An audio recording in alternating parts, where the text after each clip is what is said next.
భారతీయ Janata party floor leader Maheshwar Reddy garu చౌకబారు ఆరోపణలు, blackmail రాజకీయాలు చేయడం మానుకోవాల్సిందిగా మీకు ఈ సందర్భం కోరుతా ఉన్నాం.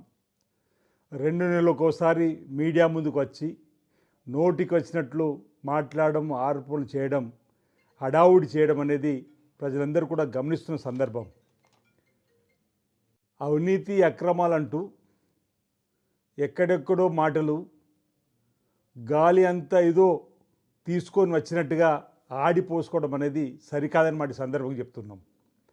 అర్థం లేని ఆరోపణలు, పసలేని ఆరోపణలు, ఆధారం లేని ఆరోపణలు చేయడం మానుకోవాల్సిందిగా కోరుతూ, మహేశ్వర్ రెడ్డి గారికి ఈ ప్రభుత్వం పైన ఆడిపోసుకోవడం మాని కేంద్ర భారతీయ జనతా పార్టీ నుంచి నిధులు తీసుకురావడం పైన శ్రద్ధ చూపెట్టవలసిందిగా ఈ సందర్భం కోరుతా ఉన్నా. ఒకవేళ మీ దగ్గర అవినీతి అక్రమాలకు సంబంధించిన సమాచారం ఉంటే కోర్టుకు వెళ్ళి కొట్లాడండి. లేదు, మా నాయకుడు గౌరవ ముఖ్యమంత్రి రేవంత్ రెడ్డి గారికి ఇవ్వండి, మేము విచారణ జరిపించడానికి సిద్ధంగా ఉన్నామన్నమాట ఈ సందర్భం చెప్తా ఉన్నా. ఓవైపు 7.5 లక్షల కోట్ల అప్పుతో ఈ ప్రభుత్వం అధికారంలోకి వచ్చిన నాటి నుంచి ప్రతినిత్యం 18 గంటలు మా గౌరవ ముఖ్యమంత్రి రేవంత్ రెడ్డి గారు కష్టపడుతూ మంత్రులను సమన్వయపరుచుకుంటూ గౌరవ మంత్రులతోటి గాడిలో ఈ ప్రభుత్వాన్ని పెడుతుంటే మీరు తిన్నది అరక్క ఈ విధంగా ఆరోపణలు చేయడం ఎంతవరకు సబబని ఈరోజు నేను వారిని మహేశ్వర్ రెడ్డి గారిని సందర్భం అడుగుతా ఉన్నా. గత ప్రభుత్వంలో జరిగిన అవినీతి పైన ఎందుకు మీరు నోరు మెతుపలేదు అంటున్నాం.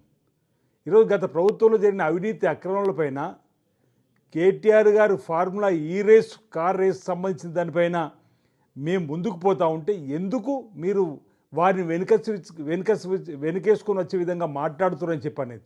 అసలు కేటీఆర్ని కానీ కేటీఆర్ కుటుంబాన్ని కానీ ఏనాడు కూడా పల్లెత్తు మాట్లాడకుండా ప్రభుత్వం పైన పసలేని ఆరోపణలు చేస్తూ ఎందుకు మీరు ఈ విధంగా ప్రభుత్వం పైన ఆడిపోసుకుంటారో చెప్పని అడుగుతున్నా.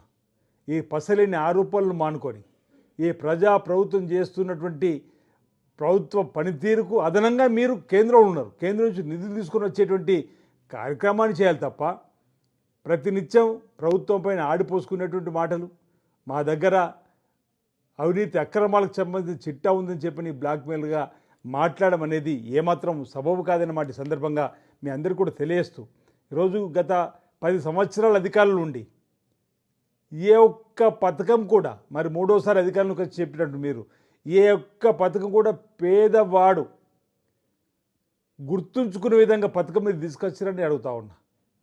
ఈరోజు ఈ దేశవ్యాప్తంగా కూడా పేద ప్రజలకు ఉపయోగపడే పథకాలు ఏమైనా నచ్చినట్టు కాంగ్రెస్ ప్రభుత్వంలో ఈరోజు 21,000 కోట్లు రైతుకు రుణమాఫీ చేసినటువంటి సందర్భం.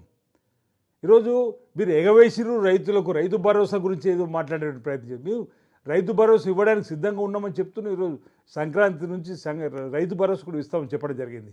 ఏదో అంకెలకు గారడి వేసే విధంగా ఈరోజు ఈ రాష్ట్ర ప్రభుత్వాన్ని ఆడిపోసుకునే విధంగా ఏదైతే మాట్లాడే మాటలు ఏమాత్రం సబబు కాదని చెప్తున్నా.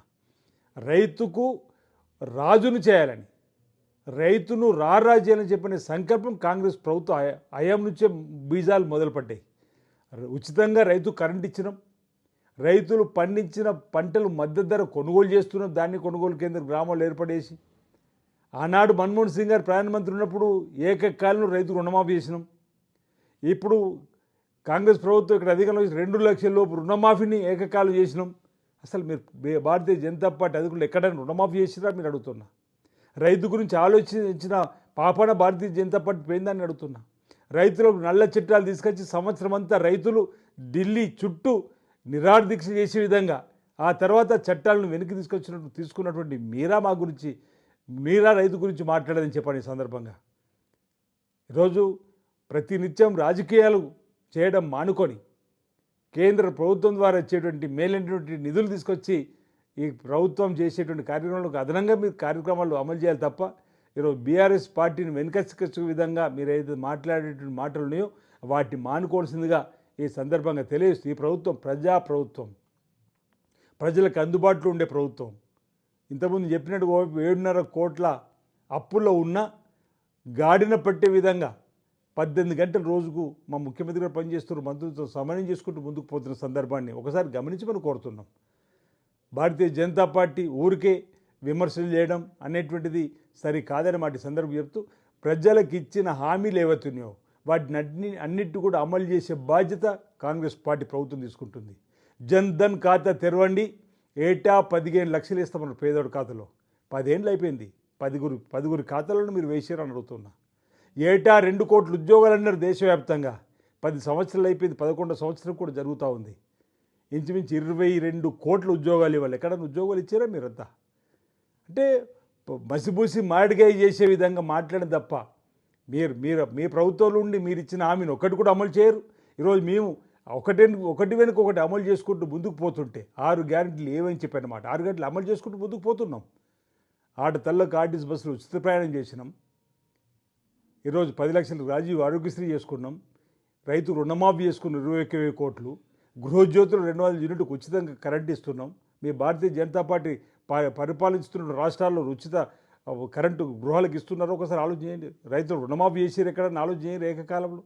అయితే మీ ప్రభుత్వం ఎక్కడున్నా కానీ ఇలాంటి కార్యక్రమం అమలు చేయనటువంటి వాటిని ఈ ప్రభుత్వం చేస్తున్నటువంటి అక్కడ పోయి చెప్పుకునేటువంటి పరిస్థితి చేసే విధంగా మేము పరిపాలనిస్తుంటే సమర్థించాల్సింది పోయి అభినందించాల్సింది పోయి ఈ విధంగా విమర్శించడం, పసలేని ఆరోపణలు చేయడం సరికాదని సందర్భంగా తెలియజేస్తా ఉన్నాను.